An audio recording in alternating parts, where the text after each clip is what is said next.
अस्सलाम वालेकुम। तो जैसा कि अभी आप देख सकते हैं मैं मज़ार पे आया हूँ और इन बाबा का नाम है बंदी छोड़ दाता। तो ये मज़ार है, इस मज़ार के बारे में ये कहा जाता है कि ये इनका धड़ है।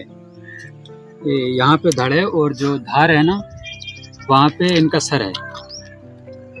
तो ये सारी कहानी खैर मुझे तो पूरी पता नहीं है, लेकिन मेरे साथ मेरा दोस्त आया अरबाज, वो बताया। नाम बंदी छोड़ दाता सरकार है और ये प्रॉपर रहने वाले धार के थे।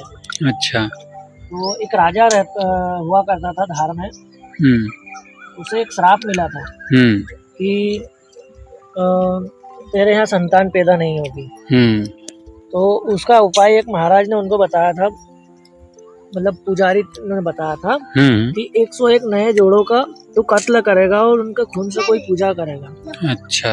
जिससे तेरा घर संतान पैदा हो जाएगी। अच्छा। तो जहाँ पर भी शादी होती थी तो राजा उन जोड़ों को घर ले आता था और बंदी कर लेता था।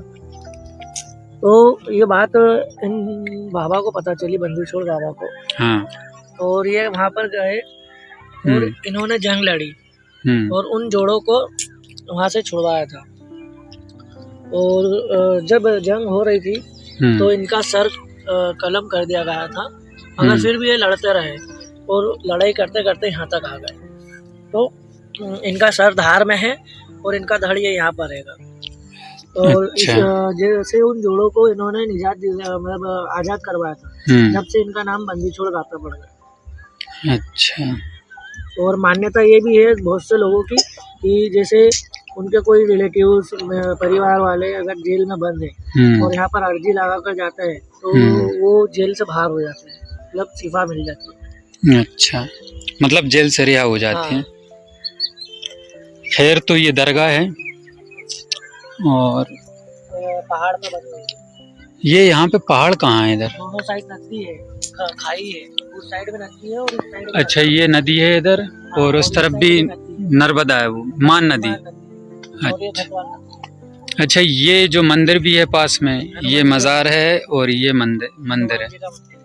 अच्छा, देखें भी इसको।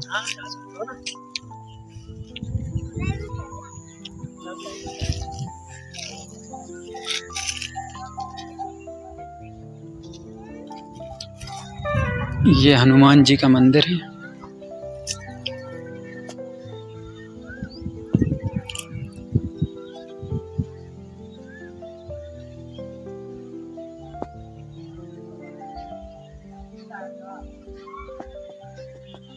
खुशबू आ रही है।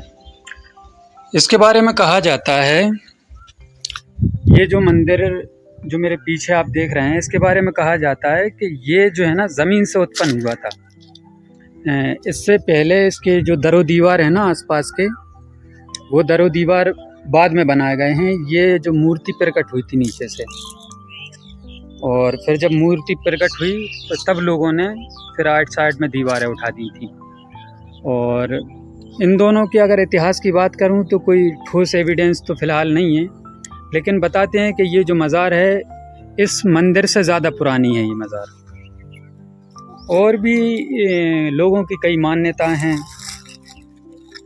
हर एक के मुंह से एक अलग ज़ुबानी सुनने को मिलती है, लेकिन इसके बारे में मुझे ना तो कुछ मालूम था क्योंकि मैं पहली बार आया हूँ यहाँ पे।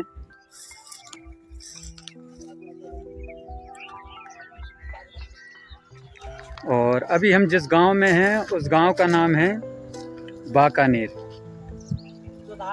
जो धार जिले में आता है। हाँ, तहसील मनावर है। अच्छा, एक चीज़ और है यहाँ पे, ये जो पड़ी रहती है ना, ये चीज़ें गलत हैं। फ़िलहाल तो यहाँ पे कोई है नहीं है, क्योंकि आदमी यहाँ अपने मतलब से आते हैं। इनका जो मकसद है बस वो उससे निजात मिल जाए इनको, या वो पूरा हो जाए, उससे फ़ायदा हो जाए बस। लेकिन यहाँ पे ये जो जैसे कि ये चादर है ये पड़ी हुई है इधर, अभी तो फ़िलहाल ऐसी चादरें यहाँ पे नहीं है, दिखने को नहीं मिली। लेकिन मैं अरबाज एक जगह और गया था, वहाँ पे ये ऐसी चादरें जिन पे ये लिखा हुआ है, ऐसी चादरें वहाँ उसमें पड़ी हुई थी नाले में। तो ये कुल मिला के बेहुरमती अपनी लोग करते हैं, इसमें गलती गैरों की नहीं है। और एक चीज़ और है यहाँ पे कि यहाँ मुसलमानों से ज़्यादा हिंदू लोग आते हैं। हिंदू ज़्यादा मान्यता देते हैं क्योंकि यहाँ मंदिर भी है, तो वो मंदिर आते हैं, तो मंदिर आते आते वो मज़ार पे भी वो लगा जाते हैं अगरबत्ती। तो खैर अब इसका इतिहास का तो फ़िलहाल मुझे मालूम नहीं है, लेकिन अगर आप लोगों को कुछ मालूम है या कुछ जानते हैं तो अपनी राय ज़रूर दें। शुक्रिया। अच्छा, अभी जो आप मेरे पीछे देख रहे हैं ये है मान नदी। ये अभी हम वहाँ से आए हैं। ये मज़ार बनी है बंदी छोड़ दाता की, और ये मंदिर है, और इसके इस तरफ ये नदी है मान नदी, और इसके उस तरफ भी एक नदी है जो कि उस तरफ तो सूखी है ना, उस तरफ सूखी है। यहाँ पर पहले कोर्ट कचहरी थी, किधर? पुलिस चौकी थी यहीं पर। यहीं पे पुलिस चौकी? हाँ, ये दोनों ये गेट थे, ये टूट गए हैं। अच्छा। और लेकिन यहाँ के कुछ लोकल लोगों से मुझे ये भी पता चला है कि ये जो जैसे कि ये हनुमान जी का मंदिर है या जो दाता साहब की जो मज़ार है, इन लोगों को दर्शन भी हो चुके हैं उन लोगों के। जैसे हनुमान जी के भी दर्शन शायद हुए हैं किसी को, और दाता साहब को भी कई लोगों ने ख्वाब में भी देखा है शायद, और ऐसे भी चलते फिरते कहीं ना कहीं इनको देखा है। घोड़े की सवारी भी देखिए। खैर, तो कुल मिला के ये पूरा गांव ही पूरा रहस्य से भरा हुआ है। लेकिन मुझे अभी एक जगह इसी जगह आने का इत्तेफाक हुआ है, तो मैंने वो बता दिया आपको।